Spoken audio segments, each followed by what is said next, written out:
Jake Morrison stood on the bridge of his ship and looked out into the darkness of space. The ship was called Retribution, and it was the biggest warship humans had ever built. For 30 years they had worked in secret to make this moment possible.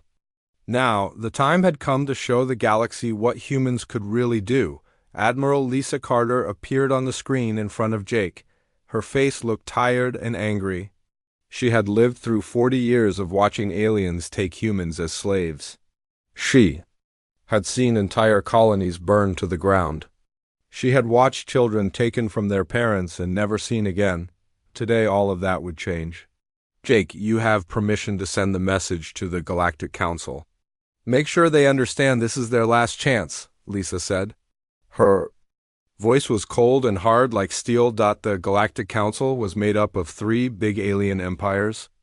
Zephyrians were tall blue creatures who thought they were the smartest beings in the galaxy.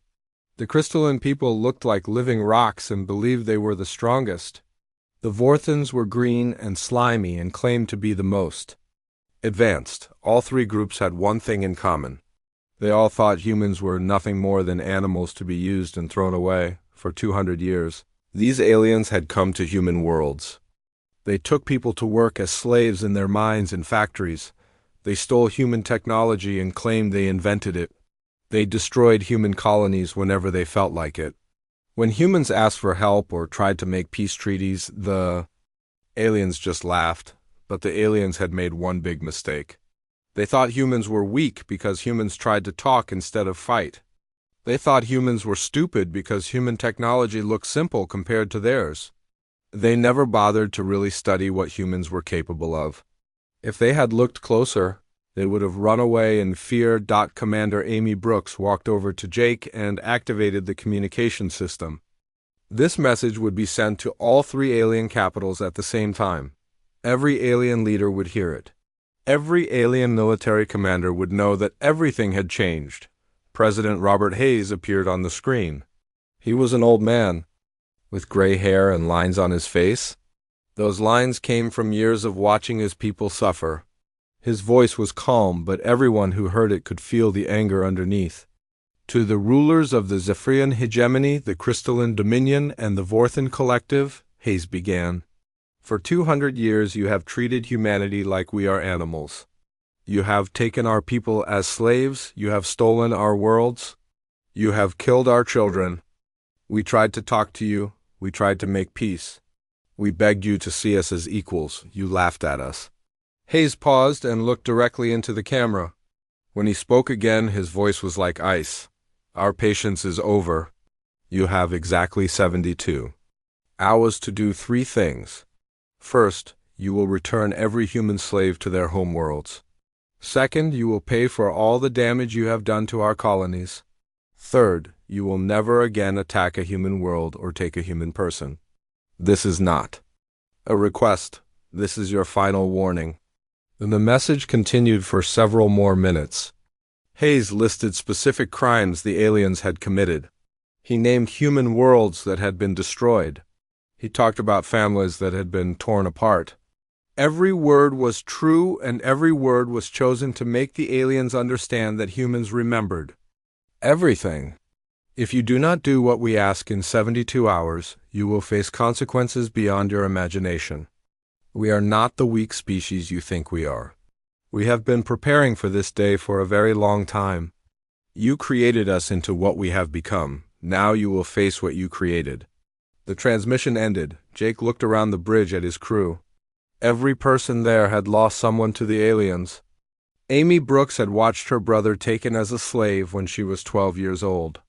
Lieutenant Danny Murphy had seen his entire colony destroyed when he was a teenager.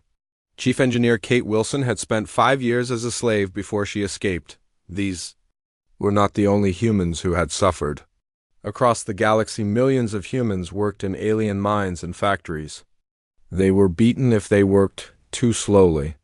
They were killed if they tried to escape. Their children were taken from them and sold to other aliens. The aliens treated humans worse than they treated their animals, but the aliens had no idea what they had really done. Every human they captured learned about alien technology. Every human slave studied alien weaknesses. Every escaped human brought back information about alien military bases and supply routes. The aliens thought they were taking workers, but they were actually training spies and soldiers. Jake activated his ship's communication system and spoke to the human fleet hidden throughout the galaxy. All ships, this is Admiral Morrison. The message has been sent. Begin moving to your positions. Operation Reckoning starts in 72 hours unless they surrender first. Across space, hundreds of human ships began to move. These were not the slow cargo ships the aliens knew about. These were fast attack ships built specifically to fight aliens. They had been hidden in asteroid fields and behind moons for years. The aliens had never detected them because human technology was different from alien technology. The alien empires received the human message at the same time. In the Zephyrian capital city, the High Command watched the transmission and began to laugh. They thought it was funny that humans believed they could threaten the mighty Zephyrian fleet. In the crystalline central world, the ruling council dismissed the message as the desperate words of a dying species. The Vorthan leaders decided the humans had finally gone insane from being slaves for so long. None of them took the warning seriously. They had fought wars against each other for thousands of years. They had conquered hundreds of worlds. They had weapons that could destroy entire planets. What could a primitive species like humans possibly do to them? They were about to find out that they had made the biggest mistake in galactic history. The humans were done being patient. The humans were done trying to talk. The humans were ready for war. 3 days passed and the aliens did nothing.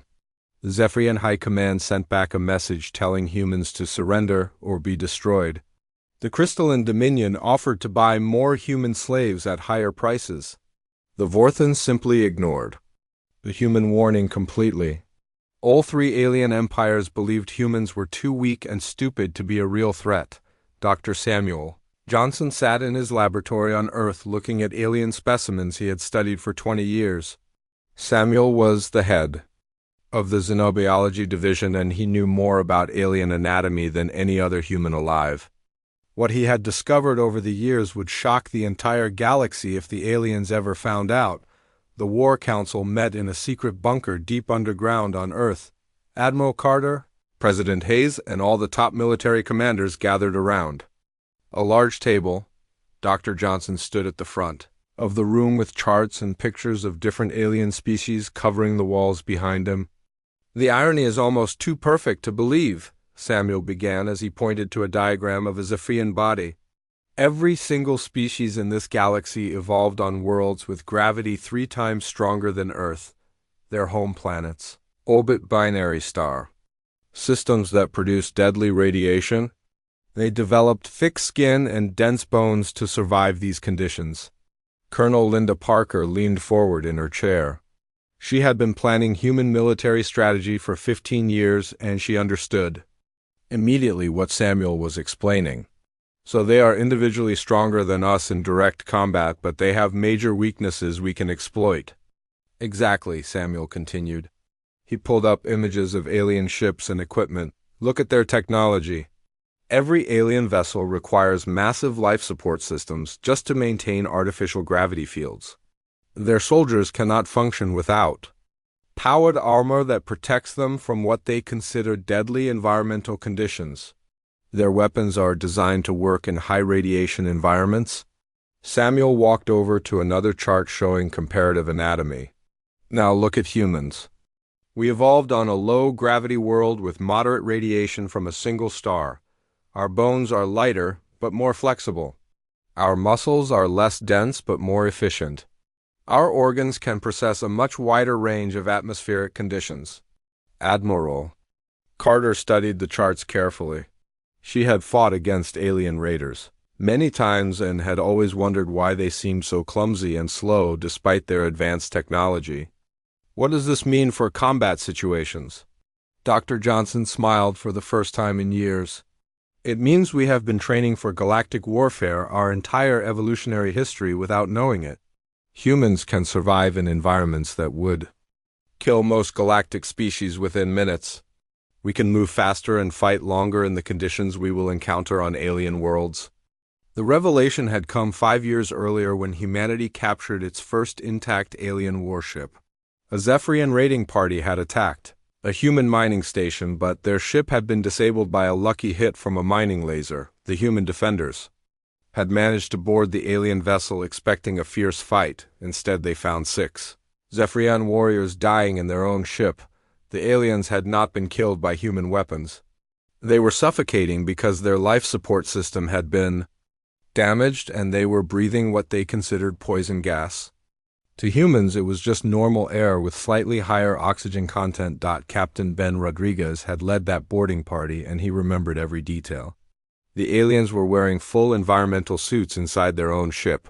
When we cut through their hull, they started choking on our atmosphere. It took us 3 hours to figure out that our normal air was toxic to them. The captured alien ship had provided humanity with invaluable intelligence. Human scientists spent months studying every system and component. They learned how alien shields worked and how to bypass them. They discovered that alien sensors could not detect ships using human stealth technology.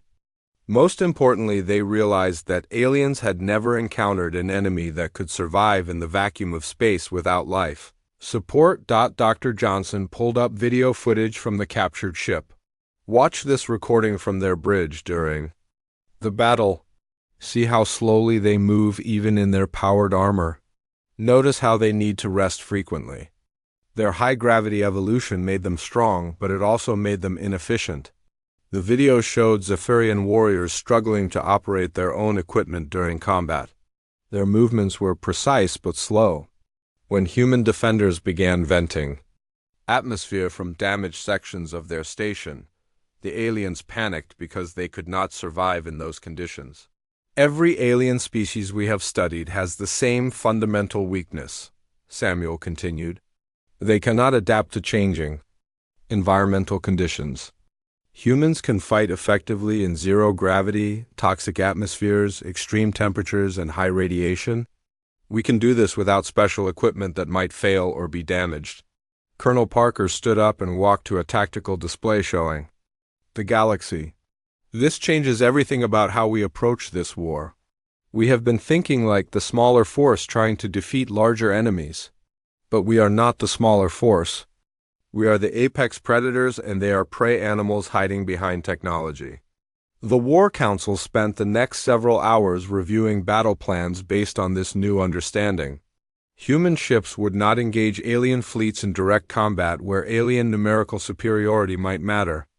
Instead, human forces would use hit-and-run tactics, boarding actions, and environmental warfare to exploit alien weaknesses. Admiral Carter activated the fleet communication system. All ship commanders, this is Admiral Carter. New intelligence has been distributed to your tactical officers. Review the xenobiology briefings immediately. We are not fighting this war according to alien rules anymore. We are fighting according to human advantages.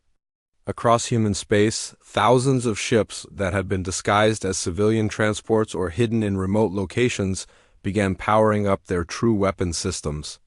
These were not converted cargo haulers with guns attached. They were purpose-built warships designed specifically to fight in the environments where humans excelled and aliens struggled. The human ships were smaller and faster than alien vessels. They could operate in radiation fields that would shut down alien electronics. They could maneuver in gravity wells that would crush alien crews. Most importantly, they were crewed by humans who could continue fighting even if their ships were damaged and lost life support. Lieutenant Commander Sandra Price reviewed the tactical data from her command station aboard the stealth ship Shadowfall. If this intelligence is accurate, we should be able to disable alien ships without destroying them. Their crews will surrender or die from environmental exposure while we capture their vessels intact. Dr. Johnson had one final revelation to share with the War Council. There is something else you need to understand about alien psychology. They have been the dominant powers in this galaxy for so long they cannot conceive of losing to a species they consider primitive. They will not adapt their tactics quickly because they cannot believe they need to. What does that mean for our strategy? Asked President Hayes. Samuel looked around the room at all the military leaders. It means they will keep fighting the way they always have until it is too late for them to change. They will send their fleets in standard formations. They will use conventional tactics. They will assume their technology and numbers will win the war just like every previous conflict. Admiral Carter understood immediately. While they are fighting the last war, we will be fighting a completely different kind of war. By the time they realize what is happening, we will have already won. The meeting ended with new orders going out to every human military unit in the galaxy. The 3-day grace period was over. The aliens had made their choice. Now they would learn what humans were really capable of when their patience finally ran out. The Zephyrian border fortress called Calith-9 sat at the edge of their territory like a giant metal moon. The station was 20 kilometers across and housed 50,000 alien soldiers. For 300 years, it had guarded Zephyrian space against attacks from the other two empires. The aliens considered it completely safe from any human threat. Commander Chris Martinez guided his stealth ship, Shadowfall, through the asteroid field surrounding the fortress. His ship was painted black and used special materials that made it invisible to alien sensors. The Shadowfall was only 200 meters long, but it carried 30 of humanity's best soldiers.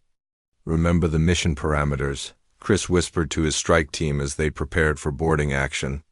"We need to capture the station's computer systems intact. The intelligence we gather here will help us locate human slave colonies throughout Zephyrian space." Lieutenant Karen Walsh checked her equipment one final time. She had been training for this kind of operation for 5 years. Unlike the bulky environmental suits aliens needed for boarding actions, Karen wore only light combat armor. Humans could survive in the vacuum of space much longer than aliens, and they could function normally in alien atmospheres. The Shadowfall approached the docking bay of Calith-9 using false identification codes. The Zephyrian guards were not expecting any trouble. No enemy had ever attacked this fortress, and they could not imagine that primitive humans would be stupid enough to try. Chief Petty Officer Danny Murphy was responsible for the technical aspects of the mission. His job was to hack into the alien computer networks and download strategic information. Danny had learned to read Zephyrian computer languages by studying systems on captured ships. "Docking clamps engaged," reported Sergeant Michelle Adams from the pilot station. "Station sensors show normal atmospheric pressure. We can go in without breathing gear." The strike team moved through the airlock into Calith-9 like silent ghosts. The artificial gravity inside the station was set to match Zephyrian homeworld conditions. This meant the gravity was 3 times stronger than Earth normal. For humans, this felt like wearing a heavy backpack. For Zephyrians, it was necessary for their basic health. The first group of alien guards they encountered were sleeping at their posts. The Zephyrians had been stationed at this remote fortress for so long they had become lazy and careless. They never expected anyone to attack them, and they had stopped paying attention to their duties. Lieutenant Walsh moved up behind the first guard and disabled him with a nerve pinch technique, developed specifically for Zephyrian anatomy. The alien dropped unconscious without making a sound. Human knowledge of alien biology was proving to be a decisive advantage. The strike team split into 3 groups to accomplish their objectives faster. Chris led one group toward the command center where the station's senior officers would be located. Karen took another group to the communication arrays to prevent the aliens from calling for help. Danny headed for the computer core with the remaining soldiers. As they moved deeper into the station, the humans encountered more alien personnel. Most of the Zephyrians were not combat troops, but technical specialists and support staff. They had never been in a real battle, and they panicked when they saw armed humans moving through their corridors. The aliens tried to activate security alerts, but their computer systems had already been compromised by Danny's infiltration programs. Emergency doors that should have sealed automatically remained open. Weapon systems that should have activated stayed offline. The aliens were trapped in their own fortress without knowing it. Sergeant Adams reached the Environmental Control Center and began implementing the most devastating part of the human plan. She started venting the station's atmosphere to space in a controlled manner. This would not kill the aliens immediately, but it would force them to rely on emergency life support systems that humans could easily sabotage. The Zephyrian security forces finally organized a response to the human infiltration. 200 alien soldiers in powered armor began searching the station for the intruders. Their equipment was much more advanced than anything humans possessed, but it was also much heavier and more complex. Lieutenant Walsh and her team encountered the first group of alien soldiers in a narrow corridor near the communication center. The Zephyrians opened fire with energy weapons that could punch holes through starship hulls. The humans scattered and took cover behind structural supports, but the human soldiers had advantages the aliens did not expect. They could move faster in the station's high-gravity environment. They could see better in the dim lighting the aliens preferred. Most importantly, they could hold their breath much longer if the corridor lost atmospheric pressure. Karen activated a small, explosive device that cracked the corridor's outer hull. Atmosphere began rushing out into space. The human soldiers continued fighting normally while the Zephyrians struggled with failing life support systems in their armor. Commander Martinez reached the station's command center, where the senior alien officers were trying to coordinate a defense. The Zephyrian base commander was a veteran warrior who had fought in dozens of battles against other alien species. He had never faced humans in combat before. "Surrender now and your crew will not be harmed," Chris announced as his team surrounded the alien command staff. "We are not here to kill you. We want information about human prisoners in your territory." The Zephyrian commander looked at the human soldiers with confusion and disbelief. These were the primitive creatures his people had been enslaving for centuries. How could they have infiltrated the most secure fortress in Zephyrian space? How could they be demanding his surrender? Danny Murphy had reached the computer core and was downloading terabytes of strategic intelligence. The alien databases contained detailed maps of supply routes, fleet positions, and military installations throughout the Empire. More importantly, they contained records of human slave colonies and prison camps. "Chris, you need to see this," reported over the communication system. "The aliens have detailed records of human populations throughout their space. There are over 2 million of our people working as slaves in their mining operations." The discovery changed the nature of the mission. What had started as a reconnaissance operation became a rescue planning session. The humans needed to gather as much intelligence as possible about the locations and conditions of slave colonies before they withdrew from the station. Chief Adams finished venting most of the station's atmosphere while simultaneously disabling the backup life support systems. The 50,000 Zephyrian personnel aboard Caliph 9 were now completely dependent on their personal equipment for survival. Equipment the humans could turn off whenever they chose. "All teams report status," Commander Martinez requested over the secure communication channel. "Communication arrays destroyed," reported Lieutenant Walsh. "The aliens cannot call for help. Computer databases fully downloaded," announced Danny Murphy. "We have everything we need." "Environmental systems under human control," added Sergeant Adams. "The alien crew is trapped." The entire operation had lasted exactly 17 minutes from docking to securing the station. The human strike team had captured the strongest fortress in Zephyrian space without losing a single soldier. More than that, they had demonstrated that alien military superiority was based on assumptions that were no longer valid. Commander Martinez activated the station's internal communication system and spoke to the trapped alien crew. "This is Commander Martinez of the human military. Your fortress is now under our control. You have two choices: cooperate with us and survive, or resist and suffocate when your life support fails." The Zephyrian base commander looked around his command center at the human soldiers who had appeared from nowhere and defeated his entire garrison in minutes. These were not the weak primitives he had been taught to despise. These were apex predators, who had been pretending to be prey animals for 2 centuries. "What do you want from us?" the alien commander asked. Chris Martinez smiled, but there was no warmth in his expression. "We want the locations of every human slave colony in your empire. We want the security codes for your prison facilities. We want detailed information about your fleet movements and supply lines. Give us this information and your people live. Refuse and you can explain to your families why you chose to die for nothing. Similar conversations were taking place simultaneously at dozens of other locations throughout the galaxy. Human strike teams had attacked strategic targets in all three alien empires at exactly the same time. Supply depots were burning. Communication networks were down. Fleet anchorages were under human control. The galactic powers were beginning to realize they were not facing a desperate rebellion by primitive slaves. They were fighting a coordinated military campaign by an enemy that had spent 2 centuries studying their weaknesses while concealing their own strengths. The humans had declared war and the aliens were already losing.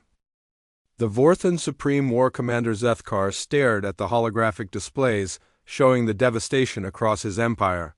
In less than 6 hours, human forces had destroyed or captured over 300 strategic installations. Fleet bases that had stood for 1,000 years were now burning wreckage. Supply convoys that had never been attacked before were disappearing without trace. Hi. Arbiter Silthara of the Crystalline Dominion appeared on the emergency communication channel. Her rock-like features showed cracks of stress that indicated extreme emotional distress among her species. Our logistics networks are completely disrupted. How is this possible? These humans were supposed to be a primitive slave species. Zephyrian Fleet Admiral Voxandra joined the holographic conference from his flagship. His blue skin had turned pale with fear as reports continued flooding in from across Zephyrian space. Our xenobiology reports were incomplete. These creatures are not what we believe them to be. They can survive in conditions that kill our soldiers in minutes. The 3 alien leaders had ruled the galaxy for centuries. They had fought massive wars against each other using fleets of thousands of ships. They had conquered hundreds of worlds and enslaved dozens of species. Never before had they faced an enemy they could not understand or predict. Captain Ben Rodriguez of the human ship Nemesis exemplified the new type of warfare the aliens were learning to fear. His vessel had been stalking a Zephyrian supply convoy for 3 days while remaining completely undetected. The alien ships used active sensor sweeps that could locate other alien vessels across entire star systems, but they could not find human ships hiding in their sensor shadows. The Nemesis was typical of human military design philosophy. Where alien ships were massive and heavily armored, human vessels were small and fast. Where alien technology relied on brute force solutions, human engineering emphasized efficiency and stealth. Where alien crews needed extensive life support systems, humans could operate their ships even with major damage to environmental controls. Target the lead transport vessel, Rodriguez ordered his tactical officer. Disable their escort ships without destroying them. We need those alien crews alive for interrogation. Lieutenant Emma Parker programmed the attack sequence into the ship's weapons systems. Human kinetic weapons were designed to punch through alien energy shields that had been developed to stop other forms of alien technology, the magnetic rail. Guns could fire projectiles at significant fractions of light speed with pinpoint accuracy. The attack began when the human ships emerged from behind an asteroid field where they had been hiding for hours. The Zephyrian convoy never saw them coming. The first indication of trouble was when their lead escort ship suddenly lost power and began tumbling through space. Direct hit on their main reactor, reported Chief Engineer Kate Wilson from her station in the engine room. Their ship is disabled but intact. No alien casualties detected. The second escort vessel tried to turn and fight, but human ships could maneuver much faster than their alien counterparts. The Zephyrian captain found himself facing 3 human vessels attacking from different angles simultaneously. His shields collapsed under their coordinated assault within seconds. Sergeant Michelle Adams led the boarding party that secured the alien flagship. The humans wore light combat armor and carried weapons designed for fighting in the cramped corridors of spaceships. The Zephyrian crew wore full environmental suits even inside their own vessel because they could not survive in the atmospheric conditions humans considered normal. Alien crew secured, Adams reported to Captain Rodriguez. No human casualties. We found something you need to see immediately. The captured alien ship's computer contained detailed records of human slave operations throughout Zephyria and space. The database included maps showing the locations of mining colonies where humans were forced to work in conditions that would kill most alien species. It contained production schedules that treated human workers as expendable equipment to be used until they died and then replaced. "Ben, there are millions of our people out there," Adam said as she transmitted the data to the Nemesis. "The aliens have been taking humans for 2 centuries and using them in industrial operations across the galaxy. Some of these colonies have 3rd and 4th generation slaves who have never seen Earth." The discovery transformed the nature of the human military campaign. What had begun as a punitive expedition to force alien respect for human rights became a massive rescue operation to liberate enslaved human populations scattered across 3 interstellar empires. Admiral Carter received similar reports from human strike teams throughout the galaxy. Every captured alien installation contained evidence of systematic human exploitation on a scale much larger than anyone on Earth had imagined. The alien empires had built significant portions of their economies on slave labor provided by kidnapped humans. "All fleet commanders, this is Admiral Carter," she announced over the secure communication network. "Mission parameters have changed. Primary objective is now the liberation of human slave populations. Secondary objectives are the capture of alien ships and facilities to support rescue operations." Captain Danny Brooks commanded the human vessel Liberator, which had been converted from a captured crystalline mining ship. The alien technology was more advanced than human equipment, but it was also much more complex and required constant maintenance by specialized technicians. "The irony is perfect," Brooks observed to his mixed crew of Earthborn humans and recently liberated slaves. "The aliens designed these ships to be operated by slave labor. They never imagined that the slaves might someday capture the ships and turn them against their former masters. The liberated humans brought valuable intelligence about alien operations from the perspective of people who had lived and worked inside the alien empires for generations. They knew which alien officials could be bribed or intimidated. They understood the schedules and routines of alien military patrols. Most importantly, they knew where other human prisoners were being held." Lieutenant Commander Sandra Price coordinated rescue operations from her command post aboard the captured Zephyrian Fortress Calith 9.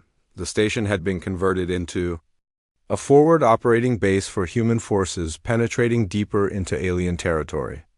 Its massive sensor arrays now searched for human life signs on alien worlds instead of watching for enemy fleets. "We have confirmed human populations on 47 worlds in this sector alone," Sandra reported during the daily intelligence briefing. "Some colonies have over 100,000 people. The logistics of evacuating everyone safely will require careful planning. The alien empires tried to respond to the human attacks, but their military forces were designed for fighting other alien species using conventional tactics. Zephyrian battleships that could destroy entire planets were useless against human raiders who struck and disappeared before the aliens could target them. Crystalline fortress worlds that had never been conquered became isolated as human forces cut their supply lines and communication networks. Vorthan patrol fleets found themselves hunting an enemy that could hide in plain sight and attack from unexpected directions. "Their traditional advantages mean nothing against us," explained Dr. Johnson during a strategy session with the War Council. "Alien military doctrine is based on massive fleets engaging in direct combat. They cannot adapt to fighting an enemy that refuses to play by their rules." The psychological impact on alien morale was devastating. For 1,000 years, the 3 empires had been the undisputed masters of the galaxy. Their citizens had been taught that alien technology and organization made them superior to all other species.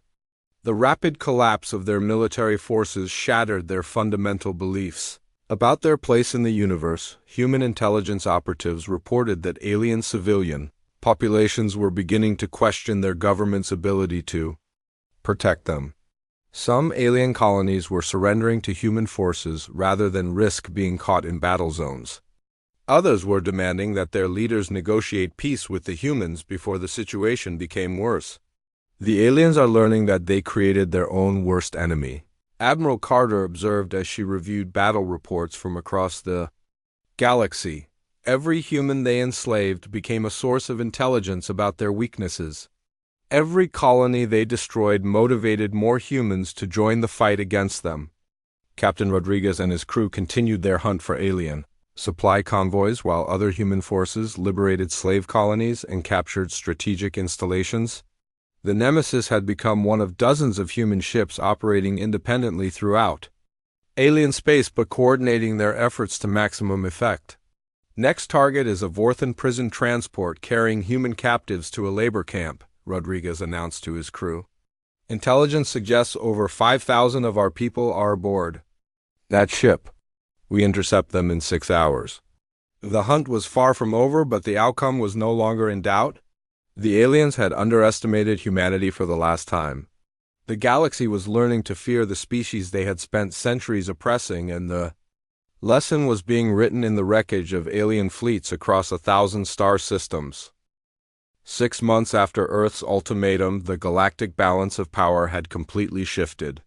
Human fleets operated from captured alien bases throughout the galaxy. The 3 great empires that had ruled for 1,000 years now found themselves fighting for survival against an enemy they had created through centuries of cruelty and arrogance. Admiral Lisa Carter stood in the command center of what had once been the Zephyrian capital ship Dominance, but was now called Liberation. The massive vessel had been captured intact when its crew surrendered rather than face suffocation after humans disabled their life support systems. Around her, newly freed human slaves worked alongside Earthborn soldiers to coordinate the largest rescue operation in galactic history. Status report on current liberation operations. Carter demanded from her tactical staff, Captain Danny. Brooks consulted the holographic displays showing human fleet positions across the galaxy. We have successfully liberated 47 slave colonies in the past month. Estimated rescued population is 3.2 million humans. The Zephyrian High Command has requested permission to negotiate surrender terms. What about the other 2 empires? Carter asked. Lieutenant Commander Sandra Price stepped forward with updates from other sectors. The Crystalline Dominion has begun withdrawing their fleets from contested star systems. Their ruling council sent a diplomatic message asking for ceasefire negotiations. The Vorthan Collective's military forces are in full retreat toward their core worlds. The numbers were staggering, but they only represented the beginning of the liberation effort. Human intelligence estimates suggested that over 10 million humans were scattered across alien territories in various forms of slavery. Some had been prisoners for generations, and their children had never known freedom. Others were recent captives, who still remembered their homes on human worlds Dr. Samuel Johnson had established. Medical facilities aboard captured alien ships to treat rescued humans. Many of the liberated slaves suffered from malnutrition, injuries from industrial accidents, and psychological trauma from years of abuse. The aliens had treated human workers as disposable equipment rather than living beings. The medical examinations reveal systematic mistreatment beyond anything we imagined, Johnson reported to Admiral Carter. The aliens used humans for dangerous work that would kill their own species. They fed prisoners minimal nutrition and provided no medical care. Some of the children we rescued have never seen sunlight. The liberation operations were complicated by the fact that many human slaves had been moved frequently between different alien facilities. Families had been separated and scattered across multiple star systems. Children born in captivity had no knowledge of their Earth heritage or even their original family names.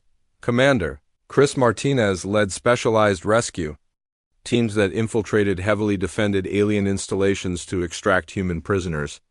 These missions required perfect coordination because the aliens had begun using human captives as shields against human attacks. The prison camp on Vorthan Prime holds over 50,000 humans, Martinez reported during a planning session. The facility is heavily defended, and the aliens have threatened to execute prisoners if we attack. We need a different approach. The solution came from an unexpected source. Liberated humans who had spent years studying alien psychology suggested that the aliens were more afraid of losing face than losing territory. A direct challenge to their leadership might provoke them into making mistakes. President Robert Hayes decided to deliver the final ultimatum personally. His message would be broadcast simultaneously to every inhabited world in the galaxy, including the home planets of all three alien empires.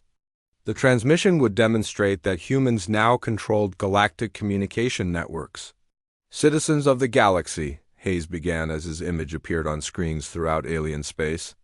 200 years ago, your leaders made the mistake of believing that humanity was weak because we sought peace instead of war.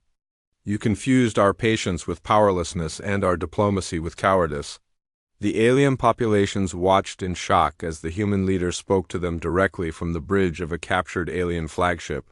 The symbolic message was clear. Humans now possessed the technology and military strength to reach anyone anywhere in the galaxy.